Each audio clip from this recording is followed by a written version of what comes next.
কর্মে লিপ্ত হয়ে যায়, বাহাদুরি দেখায়।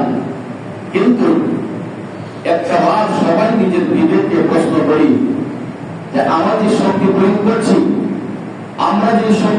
করছি, এই শক্তি দেওয়ার মালিক যাচ্ছে আরেকটু জোরে বলেন মালিককে। মাঝে মধ্যে দেখবেন কিছু কিছু মানুষ একেবারে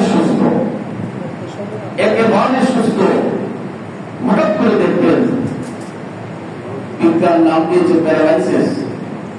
প্যারালাইসিস রোগটা দেওয়ার সাথে সাথে দেখবেন আমাদের বডির একটা সাইড অচল হয়ে যায়।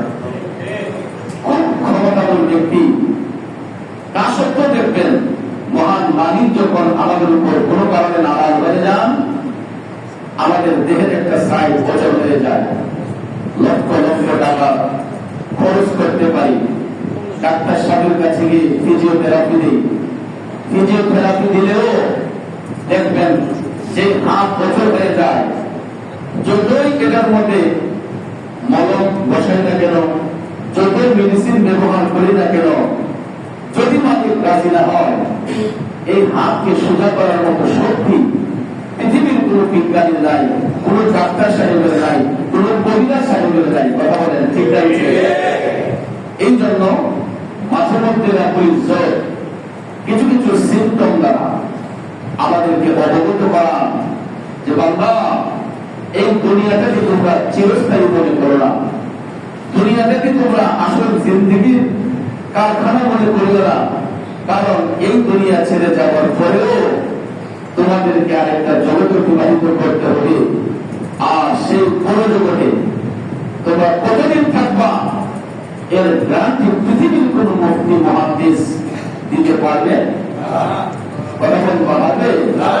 কারণ এমন মানুষ এই পৃথিবীতে আছে যাদের দুনিয়ার জিন্দেগির চেয়ে কবরের জিন্দেগিটা বেশি হয়ে গেছে। আছে না? দুনিয়ার জিন্দেগির চেয়ে কবরের জিন্দেগি বেশি হয়ে গেছে। আজ থেকে 400 বছর 500 বছর আগে যারা দুনিয়া ছেড়ে চলে গেছেন, তাদের হয়তো দুনিয়ার জিন্দেগি 100 বছর 150 বছর ছিল, কিন্তু 400 বছর মতো হয়ে গেছে। চিন্তা করে দেখেন, হিসাব করলে দেখা যায় তাদের দুনিয়ার জিন্দেগির চেয়ে কবরের জিন্দেগিটা বেশি হয়ে গেছে। তাহলে বাজান, আমরা ইন্তেকালের পরে আমাদের বডিটা মাটিতে দাফন করা হয়, মাটির নিচে দাফন করা হয়, কিন্তু রুহের কোনো দাফন হয় না। রুহের কোনো দাফন হয় না, রুহ স্থানান্তরিত হয়। আমাদের দেহের মধ্যে যার মাধ্যমে আমরা চলাফেরা করি, একটা রুহ আল্লাহ রাব্বুল আলামিন এই মানব দেহের মধ্যে ফিল করে দেন, যেটাকে কেউ জান বলে, কেউ আত্মা বলে, কেউ রুহ বলে, কেউ পাখি বলে, এক একজন এক এক ভাবে এটাকে নাম প্রয়োগ করে রাখে। এই রুহটা যখন দেহ থেকে বের হয়ে যায়, আমাদের এই বডি যত দামি হোক না কেন, যত মূল্যবান হোক না কেন, এই বডি আর দুনিয়ার উপরে রাখা হয় না, এটাকে কবরস্থ করা হয় 3.5 হাত মাটির নিচে। হতে পারেন তিনি এমপি সাহেব, মন্ত্রী সাহেব, সমাজপতি, শিল্পপতি, অরণ্য কোন ব্যক্তি, যত ক্ষমতাধর ব্যক্তি হোক না কেন, দুনিয়াতে হয়তো আমাদের এক একজনের এক একটা উপাধি। কেউ এমপি সাহেব, মন্ত্রী সাহেব, চেয়ারম্যান সাহেব, মেম্বার সাহেব, মন্ত্রী সাহেব, মুহাদ্দিস সাহেব, অমুক সাহেব, তমুক সাহেব। ইন্তেকালের সাথে সাথে আমার আপনার নামের পরিবর্তন হয়ে যায়। সবার গরিব সবার একটাই নাম হয়, সেটা হলো লাশ। কথা বলেন, সেটা কি? লাশ। দেহের মধ্যে রূহ যতক্ষণ বিরাজ করে, এই রূহ যতক্ষণ আমাদের দেহে বিরাজ করে, ততক্ষণ পর্যন্ত আমরা অমুক সাপ তমুক সাপ, কিন্তু মারা যাওয়ার সাথে সাথে সবার নাম হয়ে যায় লাশ। এটা হতে পারে মন্ত্রী, মিনিস্টার, হতে পারে রাস্তার ভিখারি। তখন দেখবেন কেউ আর বলে না যে ফকিরের লাশটা দাফন করো, চেয়ারম্যানের লাশটা দাফন করো। সবাই তাড়াতাড়ি বলে যে লাশটাকে তাড়াতাড়ি দাফন করা হোক, লাশটাকে তাড়াতাড়ি দাফন করা হোক। ঠিক না? কারণ বাবা দিলে আমার দুনিয়া ছেড়ে যখন চলে যায়, তখন রাজা, বাদশাহ, মন্ত্রী, মিনিস্টার, ধনী, গরিব, আমরা সবাই এক কাতারে চলে যাই, একই রঙের পোশাক পরে যাই। পোশাকটার দামও হালকা ব্যবধান হয়। কোম্পানির তারতম্য অনুসারে, ফ্যাক্টরির তারতম্য অনুসারে কাপড়ের দাম কোনটা একটু লো রেটের হয়, কোনটা একটু হাই রেটের হয়, কোনটা মিডিয়াম রেটের হয়, ঠিক না ঠিক? কিন্তু কালার হবে একটাই, এটা হবে হোয়াইট, সাদা। সাদা রঙের কাপড় আমি বলেন আপনি বলেন যত বড় বড় ক্ষমতাধর ব্যক্তি আছে, এই দুনিয়ার মায়া ছেড়ে যখন চলে যাব, সবার গায়ের পোশাকের রং হবে একই রঙের পোশাক। রঙটার নাম কি? সাদা। রঙটার নাম কি? সাদা। এবং দুনিয়াতে আমরা যার যার সামর্থ্য অনুসারে দামি দামি খাট পালঙ্কের মধ্যে আমরা শোয়ার ব্যবস্থা করি। অনেকের সামর্থ্য অনুসারে শীতাতপ নিয়ন্ত্রিত আমরা এসি রাখি, বেডরুমের মধ্যে আরামের জন্য সুব্যবস্থা রাখি, ঘরের নিচে মেঝের মধ্যে কার্পেট, দামি দামি কার্পেট আমরা ব্যবহার করি। কিন্তু আজকে দেখেন, যদি আমি ডেড বডি হয়ে যাই, আমার ঘরের জায়গায় ঘর পড়ে থাকবে, বিছানার জায়গায় বিছানা পড়ে থাকবে, এসি রুমের মধ্যে ঠিকই লাগানো থাকবে, কিন্তু আমি আর এই ঘরে থাকবো না। আমার স্থান হয়ে যাবে তখন 3.5 হাত মাটির নিচে। ফকির মারা গেলে যেই মাটির নিচে যাবে, শিল্পপতি মারা গেলে একই মাটির নিচে যাবে। কথা বলেন ঠিক না? এই জন্য রব্বুল ইজ্জত কালামে পাকে ইরশাদ করতেছেন, বিসমিল্লাহির রহমানির রহিম, কাল্লা লা ওয়াজার, অর্থাৎ নিশ্চয়ই পলায়নের কোনো স্থান নাই। ওয়াজার মানে পালিয়ে যাওয়া। আল্লাহ রাব্বুল আলামিন বলেন কাল্লা লা ওয়াজার, যে পালাইবার কোনো রাস্তা নাই, নিশ্চয়ই পলায়নের কোনো রাস্তা তোমরা খুঁজে পাবে না। ইল্লা রাব্বিকা ইয়াওমা ইদিনিস মুস্তাকাররুন, আল্লাহ তাআলা বলেন কেবল তোমাদের মহান রব, তোমরা তোমাদের মহান রবের নিকট সেদিন আশ্রয়স্থল পাওয়া। সেদিন আল্লাহ তাআলার আশ্রয় ছাড়া আর কোনো আশ্রয় থাকবে না। কারণ আমরা কোথায় পালিয়ে যাব? পালিয়ে যাবার তো কোনো রাস্তা নাই। যেখানেই যাই সেখানেই মহান রব্বুল ইজ্জতের আশ্রয় ছাড়া আমাদের আর কোনো জায়গা আছে? দুনিয়াতে আমরা যত বিল্ডিংই বানাই না কেন, এটা মালিককে আল্লাহ হয়তো আমাদেরকে স্টেপ বাই স্টেপ অবস্থার পরিপ্রেক্ষিতে যার যার সামর্থ্য অনুসারে এক একজনকে এক একটা চালের নিচে রাখেন, এক একটা পিঠের মধ্যে রাখেন। আসলে কি মালিক আমরা নাকি আল্লাহ? আসল মালিককে, আসল মালিক আল্লাহ। এই জন্য বলা হয়েছে কাল্লা লা ওয়াজার, যে তোমরা পলাইবার কোনো রাস্তা পাবে না, পলাইবার কোনো স্থান নেই। ইলা রাব্বিকা ইয়াওমা ইদিনিস মুস্তাকাররুন, কেবলমাত্র তোমাদের প্রতিপালকের নিকটে সেদিন তোমাদের আশ্রয়স্থল হবে। ইউনাব্বাউল ইনসানু ইয়াওমা ইযিন বিমা কদ্দামা ওয়া আখর, আল্লাহ তাআলা বলেন সেদিন মানুষকে তার সামনের এবং পিছনের, মানুষকে তার সামনে এবং পিছনের, অর্থাৎ অতীত এবং বর্তমান, অতীত এবং বর্তমানের কাজকর্মের অবগত করানো হবে। যেখানেই যাই না কেন আল্লাহর আশ্রয়স্থল ছাড়া আমাদের কোনো স্থান থাকবে না। আর সেই দিন মানুষকে তার সামনে এবং পিছনে যত কৃতকর্ম রয়েছে সবকিছু সম্পর্কে অবগত করানো হবে।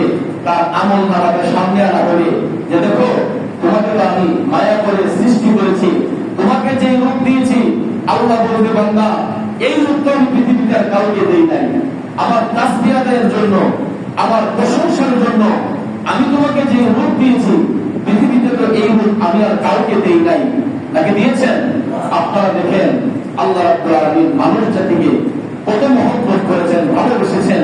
পৃথিবীতে একমাত্র মানুষ জাত ছাড়া যত প্রাণী আছে, সমস্ত প্রাণী আকার, আকৃতি, নমুনা, স্বরূপ একই রকমের হয়।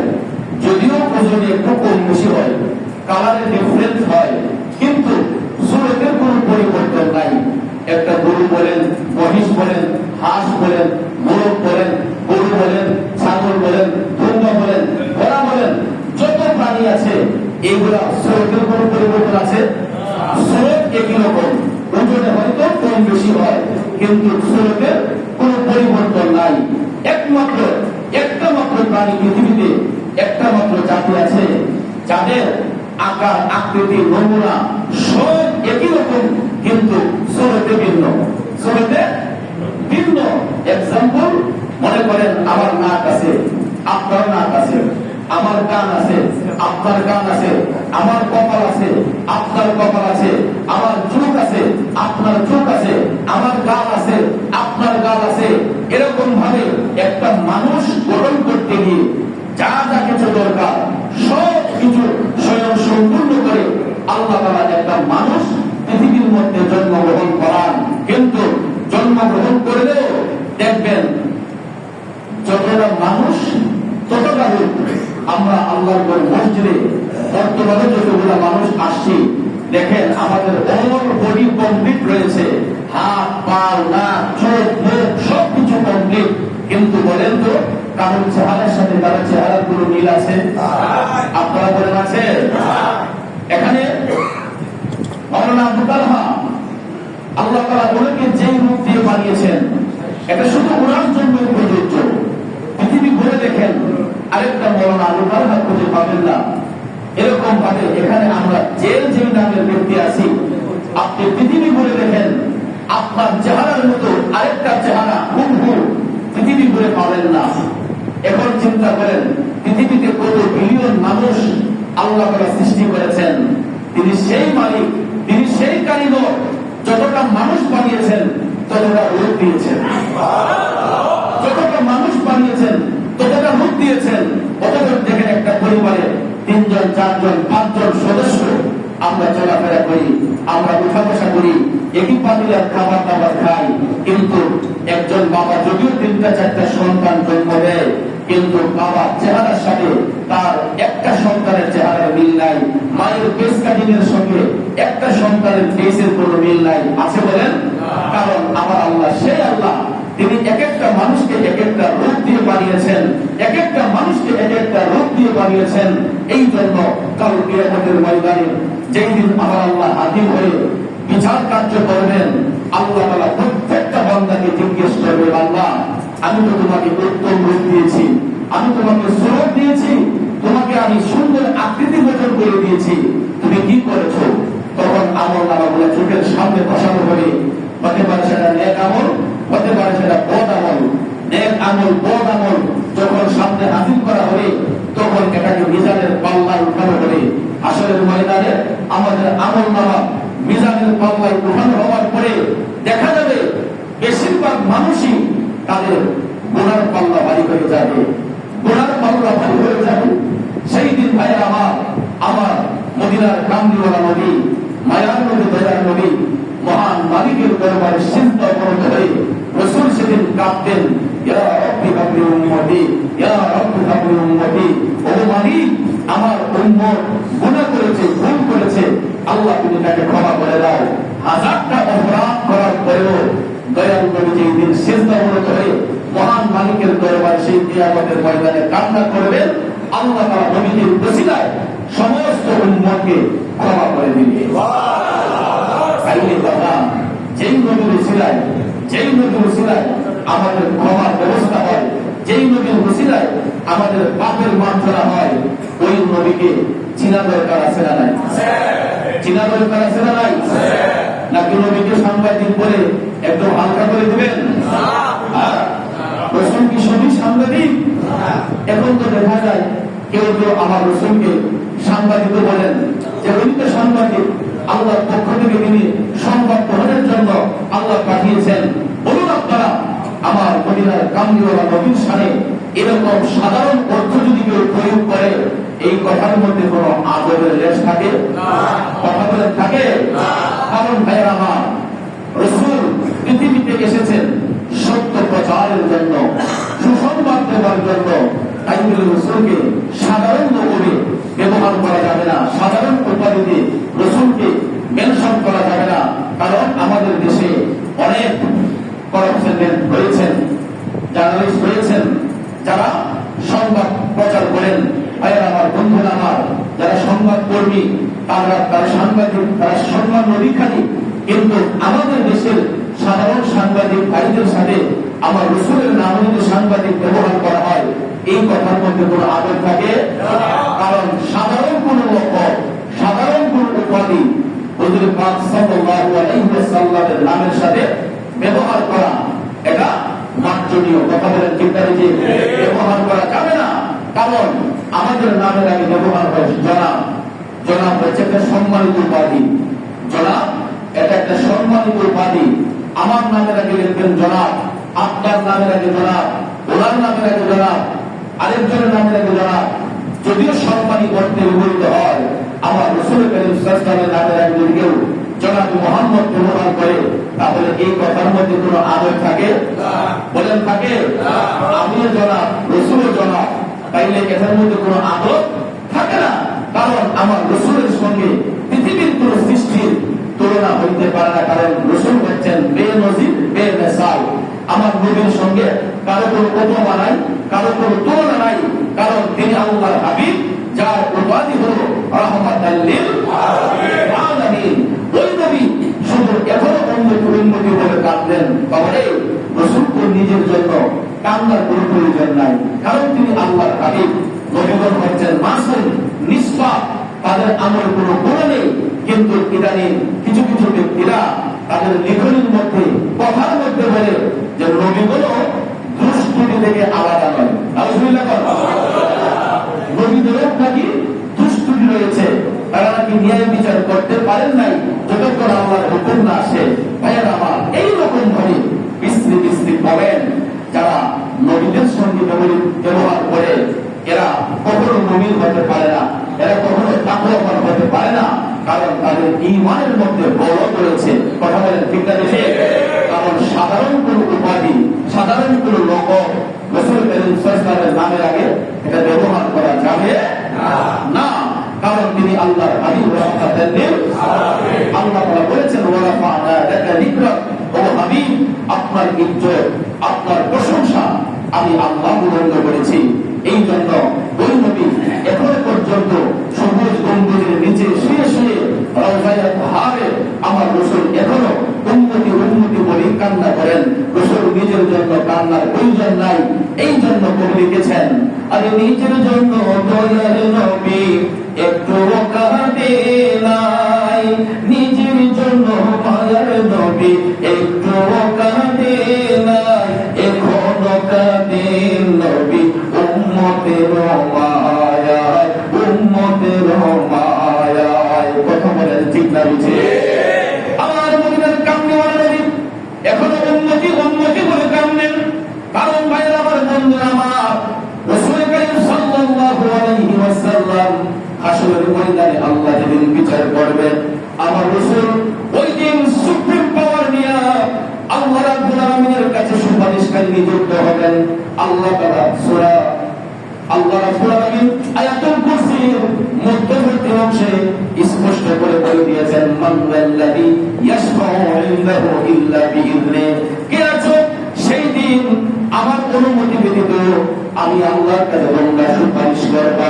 আল্লাহ তাআলা সমগ্র জাহানকে উদ্দেশ্য করে বলতেছেন, মান যাল্লাযী ইয়াশফাউ ইনদাহু ইল্লা বিইذনি। যে কে আছে সেই ব্যক্তি আমার অনুমতি ছাড়া সেই দিন আমার কাছে সুপারিশ করবা। এই আয়াতুল পাকের তাফসীর করতে গিয়া জগৎ বিখ্যাত তাফসীর ইবনে আব্বাস সুন্দর একটা ডকুমেন্ট দিয়েছেন যে হাসরের ময়দানে কিয়ামত দিবসে আল্লাহ রাব্বুল আলামিন সর্বপ্রথম অনুমতি প্রদান করবেন আপন হাবিব রাহমাতাল লিল আলামিনকে। সুবহানাল্লাহ। আল্লাহ তাআলা সর্বপ্রথম সুপারিশের দায়িত্ব দিবেন রাসূলকে, অনুমতি দিবেন। তারপরে ওই নবী যখন সুপ্রিম পাওয়ার যখন আল্লাহর কাছ থেকে পাবেন, তখন বাকি সমস্ত নবীগণ, সাহাবাগণ, ওলি আল্লাহ, গাউস কুতুব, এখন পর্যন্ত যত নেতা হক্কানি রব্বানি আউলিয়া কেরাম হচ্ছেন, সেই দিন সবাই আপন আপন সাগরিদের জন্য সেই কঠিন হাসরের ময়দানে আল্লাহর কাছে সুপারিশ করতে যাবেন। কিন্তু সমস্ত সুপারিশগুলা যায়া জমা হবে নবীর আদালতে। সুবহানাল্লাহ। সমস্ত সুপারিশগুলা নবীজির কাছে গিয়ে জমা হবে। রাসূল যেদিন এই সুপারিশগুলা মহান মালিকের কাছে অ্যাপ্লিকেশন করবেন, দরখাস্তগুলা যখন উত্থাপন করবেন, তখন আল্লাহ তাআলা মদিনার কামলিওয়ালা নবীর দিকে তাকাইয়া কুদরতের নজর দিয়ে তাকিয়ে আল্লাহ তাআলা বলবেন, ও হাবিব আমি তো আপনাকে মাকামে মাহমুদ উপনীত করেছি। ও হাবিব আমি তো আপনাকে মাকামে মাহমুদ দান করেছি। আপনি বলেন কাকে আপনি জান্নাতে পাঠাবেন? সুবহানাল্লাহ। আপনি কাকে জান্নাতে পাঠাবেন? আমি তো আপনাকে মাকামে মাহমুদ করেছি, সেই দিন ওই কুরসিটা আল্লাহ তাআলা রাসূলের জন্য সাজিয়ে রাখবেন। আল্লাহ তাআলা এই মাকামে মাহমুদ নবীজিকে দান করবেন। রাসূল সেই কুরসিতে বসে উম্মতের জন্য সুপারিশ করবেন। এখন বলুন, যারা হুব্বে মুস্তাফা প্রেম অন্তরে রেখেছে, যারা নবীকে ভালোবেসেছে, এদের নসিবে সেই দিন জান্নাত থাকবে কি থাকবে না? ওই দিন আফসোস করবে ওই ব্যক্তিগুলা যারা দয়াল নবীর সাথে বিয়াদবি করেছে, যারা রাসূলকে চিনতে পারে নাই। কিন্তু হাসরের ময়দানে রাসূল যখন মাকামে মাহমুদে বসবেন, সবাই তখন নবীজির দিকে তাকিয়ে থাকবে আর সবাই জুড়ে জুড়ে বলবে, ইয়া রাসূলুল্লাহ আমাদের জন্য সুপারিশ করেন, ইয়া রাসূলুল্লাহ আমাদের জন্য সুপারিশ করেন। কারণ সেই দিন নবীর সুপারিশ ছাড়া কোন ব্যক্তি জান্নাত পাবে দূরের কথা, জান্নাতের সুগন্ধ পর্যন্ত পাবে না। ঠিক না দেখে ভাইরা আমার, ওই দিন রাহমাতুল লিল আলামিন মাকামে মাহমুদে বসে গোটা সৃষ্টি জগতের জন্য, গোটা পৃথিবীবাসীর জন্য রাসূল সেদিন আল্লাহর দরবারে সুপারিশ করবে। আর বলে যাবেন না, আমরা বাকিটা যাই হই না কেন, জান্নাতের স্বাদ আল্লাহ তাআলা সবাইকে একদিন ভোগ করাবে। জান্নাতের যে স্বাদ, এটা সবাইকে আল্লাহ তাআলা ভোগ করাবে, একমাত্র নবীজির খাতিরে। এখানে আবার কম্পেয়ার করা হয়েছে, ইবনে আব্বাস তাফসীরে ইবনে আব্বাসের মধ্যে এসেছে যে বিনা হিসেবে যারা জান্নাতি, এদেরকে তো আল্লাহ তাআলা জান্নাতে এমনিতেই দাখিল করবেন। রাসূল ইশারা করবেন এরা জান্নাতে যাবে।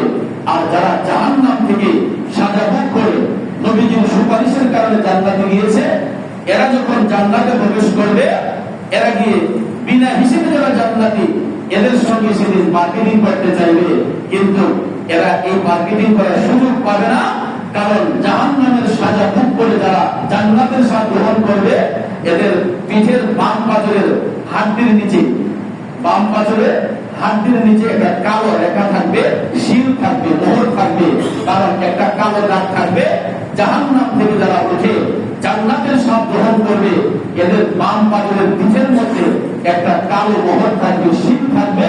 তখন এরা গিয়ে যখন বিনা হিসেবে জান্নাতীদের সঙ্গে মার্কেটিং করবে, এরা বলবে খবরদার তোমরা চাপা মারবে না।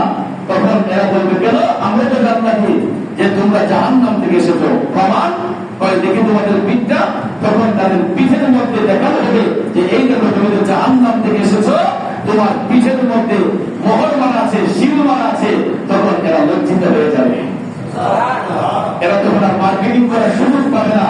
এই জন্য ভাইয়ের আমার, আমরা এমন জীবন গ্রহণ করতে হবে যাতে আমরা বিনা হিসেবে জান্নাতের ভাগীদার হতে পারি।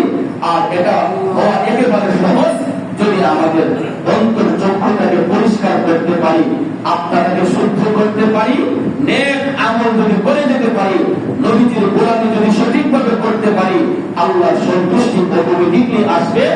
আর যেই ব্যক্তি নেক আমল এবং ঈমানের মধ্যে জিন্দেগি অতিবাহিত করবে, আল্লাহ তাআলা ওই ব্যক্তিকে হাসরের ময়দানে পুরস্কৃত করবেন এবং রাসূল তাদেরকে ইশারা করে তাদেরকে জান্নাতের মধ্যে পাঠাবেন। সুবহানাল্লাহ। তাহলে বলুন, নবীজির সুপারিশের প্রয়োজন আছে না নাই? এই জন্য ভাইয়েরা আমার, প্রত্যেকটা ইবাদতে রাহমাতাল লিল আলামিন নবীর ওসিলার প্রয়োজন আছে না নাই? আছে না নাই? কারণ আল্লাহ তাআলা বলেছেন, আতিউল্লাহ ওয়া আতিউর রাসূল। যখন তোমরা আমি আল্লাহর ইত্তেবা করবা, ওয়া আতিউর রাসূল, সাথে সাথে আমার হাবিবের ইত্তেবা করবা। এবং যেখানে আল্লাহর প্রশংসা, সেখানে নবীজির প্রশংসা। এই জন্য ভাইয়েরা আমার, বন্ধুরা আমার, আল্লাহ রাব্বুল আলামিন বলতেছেন যে কাল্লা লা ওয়াজার, যে নিশ্চয়ই কোরআনের কোন স্থান নেই, কোন স্থান নেই, ইলা রাব্বিকা ইয়াওমা ইদিনিল মুস্তাকাররু। আল্লাহ তাআলা বলেন, কেবল তোমাদের প্রতিপালকের নিকট সেই দিন আশ্রয়স্থল, এছাড়া কোনো জায়গা নাই। ইউনাব্বাউল ইনসানু ইয়াওমা ইদিন বিমা কদ্দামা ওয়া আখখারা। সেই দিন মানুষকে তার সামনে এবং পিছনের কাজকর্ম সম্পর্কে অবগত করানো হবে সেই কিয়ামতের ময়দানে। এই জন্য আমরা ইত্তাকুল্লাহ, আল্লাহকে ভয় করব, আর আল্লাহর বিধানগুলোকে আমরা সঠিকভাবে মান্য করে চলব। আর বিশেষ করে ভাইরা আমার, বর্তমান যে সিচুয়েশন, মানুষের জনজীবন বড় কষ্টে যাচ্ছে। আমরা অনেক জায়গার মধ্যে প্রতিদিন দাঙ্গা হাঙ্গামা এগুলা দেখতে পাই। এইগুলা কোন সভ্য সমাজে হতে পারে না, এটা উচিত নয়। আল্লাহ তাআলা যেন আমাদের দ্বারা তো এইরকম জঘন্য কাজ যেন সমাজে না করান। আমরা যেন মানুষ মানুষের প্রতি সদয় হতে পারি, মানুষ মানুষকে ভালোবাসতে পারি, মানুষ মানুষকে যেন মমতার সহিত আমরা দেখতে পারি। আল্লাহ তাআলা যেন সেই তৌফিক আমাদেরকে দান করেন। কারণ আমরা কিছু কিছু মানুষ অজ্ঞতার বশীভূতে, হিংস্রতার বশীভূতে আমরা মনুষ্যত্ববোধ হারিয়ে আমরা কিছু কিছু ব্যক্তি আছে এই সমাজে বিবেকহীন কাজ করে এক একটা সমাজকে আমরা কলঙ্কিত করে ফেলতেছি। আল্লাহ তাআলা যেন আজকের এই পবিত্র দিনের উসিলায় যেন এই সমস্ত অন্যায় অত্যাচার দাঙ্গা হাঙ্গামা থেকে যেন আমাদের ঈমান আমলকে যেন আল্লাহ তাআলা হেফাজত করেন। আমরা সবাই যেন মিলেমিশে চলতে পারি। এটা আউলিয়া কেরামের দেশ, ওলি আল্লাহর দেশ, সুফিবাদের দেশ। এই দেশের মধ্যে আমরা কোনো অপ্রীতিকর ঘটনা কামনা করি না।